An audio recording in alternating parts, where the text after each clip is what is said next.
نماز جنازہ میں اہل سنت کے ہاں 4 تکبیرات پڑھی جاتی ہیں جبکہ اہل تشیع کے ہاں 5 تکبیرات پڑھی جاتی ہیں، دونوں میں سے کون سا طریقہ سنت مبارکہ ہے؟ دونوں ہی سنت ہیں۔ اہل سنت کے ہاں صرف دیوبند اور بریلوی کے ہاں 4 پڑھی جاتی ہیں، اہل حدیث تو دونوں سنتوں پہ عمل کرتے ہیں۔ میں نے خود مولانا اسحاق صاحب رحمہ اللہ کا جنازہ پڑھا اور شیخ زبیر لزئی صاحب رحمہ اللہ کا، اپنے دونوں استادوں کا، بزرگوں کا، ہمارے بھی بزرگ ہیں، تو ان دونوں کے جنازوں پہ 5 تکبیرات پڑھی گئی تھی اور ساتھ اناؤنسمنٹ ہوئی تھی کہ انہوں نے یہ نصیحت کی تھی کہ 5 تکبیرات پڑھنی ہے اور سلام ایک طرف پھیرنا ہے، دائیں طرف، جو سنت طریقہ ہے۔ صحیح بخاری میں موجود ہے کہ نبی علیہ السلام نے نجاشی کا جنازہ پڑھا تھا، اس پہ 4 تکبیرات کہی تھی۔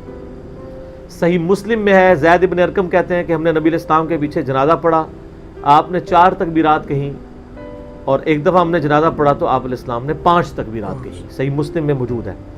اہل تشیع ہمیشہ 5 کہتے ہیں، 5 بھی ٹھیک ہے، 4 بھی ٹھیک ہے، بدل بدل کے دینی چاہیے، کبھی 5 پڑھ لیں کبھی 4، دونوں طریقے ثابت ہیں۔ اور اس میں جو 5ویں تکبیر ہوگی نا، اس میں پھر 5ویں کے بعد سلام پھیرا جائے گا، چوتھی کے بعد سلام نہیں ہوگا، چوتھی کے بعد پھر دعائیں مانگی جائیں گی جی، یہ اس کا یعنی طریقہ کار ہوگا۔ پہلی تکبیر کے بعد سورۃ الفاتحہ، جنازے میں ثنا والی روایت کمزور ہے، جنازے میں آپ نے پہلی تکبیر کے بعد سورہ فاتحہ پڑھنی ہوتی ہے اور ساتھ ایک سورت ملانی ہوتی ہے۔ دوسری تکبیر کے بعد آپ نے دروشی پڑھنا ہوتا ہے، اس پہ تو خیر اجماع ہے۔ تیسری تکبیر کے بعد میت کے لیے، حاضر میت کے لیے دعا کرنی ہوتی ہے، اس پہ بھی اجماع ہے۔ چوتھی تکبیر کے بعد آپ نے سلام پھیرنا ہوتا ہے، ایک طرف سلام پھیرنا سنت ہے، تابعین سے 2 طرف بھی ثابت ہے، بہتر ہے کہ ایک طرف پھیریں۔ پورے عرب ملکوں میں ایک طرف ہی سلام پھیرا جاتا ہے، اور اگر چوتھی کے بعد آپ دوبارہ دعائیں مانگ سکتے ہیں مزید، پھر 5ویں کے بعد آپ سلام پھیر دیں۔ آپ کو ایک مزے کی بات دوں، اگلے دن میرے ایک دوست مجھے ملنے کے لیے آئے، تو وہ پہلے کٹر دیوبندی تھے، آہستہ آہستہ دعوت کی وجہ سے ریورٹ ہوئے۔ انہوں نے بڑی مزے کی بات سنائی۔ وہ کہنے لگے میرا ایک دیوبندی دوست تھا، تو مجھے کہتا تمہیں علی نے گمراہ کر دیا، یہ کر دیا، وہ کر دیا۔ تو کہتا کہ ہوا یہ کہ ہمارے علاقے میں انہوں نے نا، چونکہ مسجد دیوبندیوں کی میں نے بات کی تھی، ہم متولی تھے وہاں پہ، فضائل مال کہتا ہے میں نے پہلی دفعہ لا کے رکھی تھی، اب ان کے لیے بڑی مصیبت تھی۔ تو کہتے میں اپنے علاقے میں جب واپس گیا تو انہوں نے 1 مہینہ پہلے ہی نا، ایک کراچی میں کوئی دیوبندی مفتی تھا مناظر، اس کو کہا کہ تم 1 مہینہ تیاری کر لو، تمہارا مناظرہ کرانا ہے۔ اور مناظرہ ایک اسکول ٹیچر کے ساتھ، وہ بھی سائنس ٹیچر، عربی کا ٹیچر نہیں، سائنس کا ٹیچر۔ تو لیکن جو ہمارے لیکچرز دیکھتا ہو تو اس کو انجینئرنگ بھی آ جاتی ہے۔ وہ کہتے نہیں 1 مہینے کے بعد، خیر کہتے ہیں میں نے اپنے پوری مسجد کمیٹی کو، امام مسجد کو، اپنے لوگوں کو بٹھایا، وہ بھی پوری تیاری کر کے، ان کو تو پتہ نہیں تھا کہ ہونے کیا والا ہے۔ تو کہتے ہیں میں نے ان سے کہا کہ یہ بتائیے کہ ہماری جو اب گفتگو یا مناظرہ یا مجادلہ جو کچھ بھی ہوگا، اس کی بنیاد کس کے اوپر ہونی چاہیے؟ اہل سنت کے منہج پہ؟ انہوں نے کہا ہاں جی۔ تو ان کا مولانا صاحب میں تو ہوں جاہل، مجھے تو عربی بھی نہیں آتی، تو آپ تو عالم دین ہیں، تو میں آپ کے سامنے اہل سنت کا منہج بیان کرتا ہوں، اور بریکٹ کے اندر جو میں نے انجینئر صاحب کی ویڈیو سے سیکھا ہے۔ تو آپ اگر میں غلط بولوں آپ نے کہہ دینا غلط ہے، اگر میں صحیح بولوں تو آپ نے تصدیق کرنی۔ ان کا ہاں جی بیان کرو۔ اس کو تو پتہ ہی نہیں تھا کہ وہ وہی بولے گا جو ہے۔ ان کا جی سب سے پہلے کتاب اللہ سے مسئلہ دیکھیں گے، اس کے بعد سنت سے، سنت سے نہ ملے تو اجماع امت سے، اور اجماع سے نہ ملے تو قیاس کریں گے۔ اس کی تو باتیں ہی کھل گئی، ٹھیک ہے۔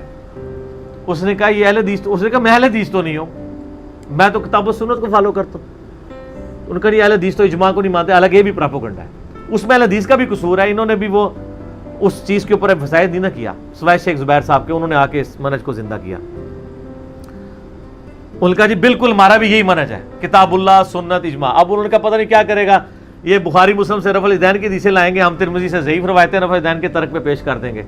نہ، اس نے سوال پتہ کیا کیا، مجھے جنازے سے یاد آیا۔ انہوں نے کہا کہ یہ بتائیں کہ نماز جنازہ میں آپ سورہ فاتحہ کیوں نہیں پڑھتے؟ آپ پتہ حنفی نہیں پڑھتے، پہلی تکبیر کے بعد ثنا، دوسری کے بعد درود شریف، تیسری کے بعد دعا، چوتھی کے بعد سلام پھیر دیتے ہیں۔ تو اس نے کہا کہ نماز جنازہ میں تو سنا ہے اس میں تو سورہ فاتحہ نہیں ہے. انہوں نے کہا جی بخاری مسلم میں حدیث ہے کہ جو فاتحہ نہیں پڑھتا اس کی نماز ہی نہیں ہے. تو نماز جنازہ ایک نماز ہے, یہ کیسے ہو سکتا ہے اس میں فاتحہ نہ ہو؟ کہتا نہیں ہے اس میں.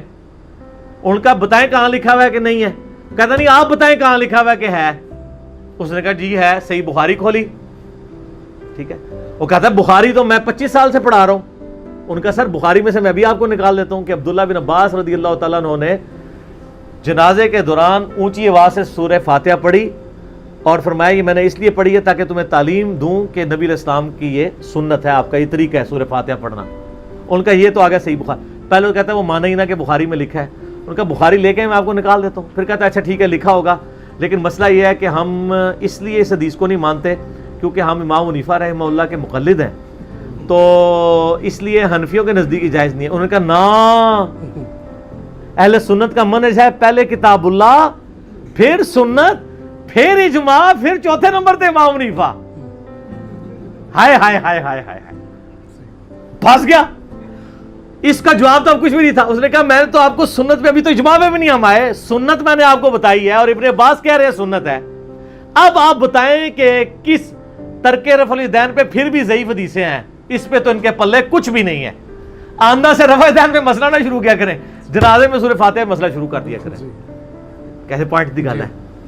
ٹھیک ہے, اس نے کہا جی اب آپ مجھے بتائیں کہ کہاں یہ لکھا ہوا ہے, کتاب اللہ سے بتائیں, سنت سے بتائیں, اور باقی آگے تو جانے کی ضرورت ہی نہیں ہے نا کہ کہاں لکھا ہے کہ فاتحہ نہ پڑھو. تو اس کا جواب تو کوئی نہیں تھا. اس نے کہا جی بات یہ ہے کہ آپ چونکہ جاہل ہیں, کوئی عالم لے کے ہیں, میں اس کے ساتھ بات کروں گا. یعنی ان کا لیول یہ ہے کہ جاہلوں کے ساتھ بھی بات نہیں کر سکتے. یہ کیوں کہہ رہا تھا عالم لے کے ہیں, کیونکہ ان کو پتا ہے کہ عالم جو ہے وہ بڑے جاہل ہوتے ہیں, ان سے بات کرنا زیادہ آسان ہوتا ہے. عام آدمی جو ہے نا وہ چھوٹا جاہل ہوتا ہے. تو ایک بڑے جاہل نے کہا کہ میرے لیول کا کوئی جاہل لے کے آؤ تاکہ میں اسے کہانی کرا سکوں. تجھے تو میں کرا نہیں دیتا, تو چھوٹا جاہل ہے. اصل میں مطلب یہ تھا اس کا, یہی مطلب ہوا نا. جو بندہ ایک عام بندے کی بات کا جواب نہیں دے پا رہا, جو کہہ رہا مجھے عربی نہیں آتی ہے, میں آپ سے پوچھ کے, کہتے ہیں بزرگوں سے پوچھ کے, اب تو بزرگوں سے پوچھ کے ان کے ساتھ پوچھ کرتے ہیں یہ سارے. اچھا, اور وہی مجھے سنانے لگے, کہتے ہیں ایک پنڈی میں ایک مفتی ہیں بہت بڑے, ان کے بڑے مشہور ہیں, میں نام نہیں لیتا, میں اشارہ کر دیتا ہوں, دیوبندی ساروں کو پتا ہے, وہ اس روئے عرض پہ ان کے بڑے مفتیوں میں سے ہیں, وہ پھر بالکل پرسنل بات ہو جائے گی. پنڈی صدر میں آپ کے ایک مفتی صاحب ہوتے ہیں دیوبندیوں کے.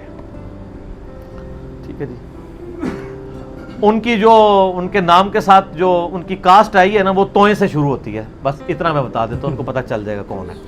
اچھا, وہ کہتے ہیں جی میرا ایک آفس کا کلیگ ان کے پاس پکڑ کے لے گیا. ان کا جی آپ کیا ہیں؟ ان کا میں جاہل ہوں. سٹارٹ اس سے کرتے ہیں, جاہل ہوں, آپ سے سیکھنے آئے ہوں, یہ نہیں پتا کرنے کیا آئے ہوں. ٹھیک ہے نا. تو کرتے کرتے انہوں نے اسی طرح کہتے ہیں, میں نے اس کو کہا کہ منہج کیا ہے, یہ وہ فارمولا ہاتھ لگ گیا نا سر. تو اس نے کہا کہ اچھا یہ بتائیں سورہ فاتحہ کے بارے میں. وہی والی پورا ایپیسوڈ رپیٹ ہوا. اب اس کو تو پتا تھا کہ یہ مسئلہ خراب ہے. اس نے کہا نہیں ہم تو سنت مانتے ہیں سورہ فاتحہ پڑھنے کو. اس نے کہا سر اگر آپ سورہ فاتحہ کو سنت مانتے ہیں تو آپ کی جو فقہ حنفی کی کتابیں ہیں ان میں تو نہیں لکھا ہوا. وہ کہتا نہیں میں کوئی ذمہ دار نہیں ہوں, ہم سنت مانتے ہیں. اس نے کہا اچھا آپ مانتے ہیں تو آپ پڑھتے کیوں نہیں ہیں؟ سر ماننا ہی ہے. وہ کہتے ہیں اس بات کو چھوڑیں. وہ بیسیکلی مناظرہ کر رہا تھا, ہاں میں نے مان لیا, آپ کو اگلے ٹاپک پہ آؤ, ادھر میں تمہیں ٹھبی دیا, ادھر تو تم نے ٹھبی دے لی نا. لیکن اس کو پتہ نہیں تھا, وہ پڑھا لکھا بندہ تھا. اس نے اپنے ساتھی کو کہا کہ ٹھیک ہے یہ مان رہے ہیں نا, آندہ سے یہ پڑھتے نہیں پڑھتے تم نے پڑھا کرنی ہے, اٹھو ہمارا مسئلہ حل ہو گیا. فقہ حنفی پوری ختم. ایک فاتحہ دے مسئلے ہوتے ہیں, مسئلہ ہی ختم ہو گیا نا. تو اس نے کہا کہ آپ کو یہ ہو سکتا ہے ایک لوز بال مجھے بھی دے, میں بھی ایک فل ٹاس پہ چھکا مار دوں. نہ سر, اسی 6 چھکے مارنے ہیں, اس کے بعد ختم. ٹھیک ہے نا, ضرورت ہی نہیں رہتی. ٹھیک ہو گیا.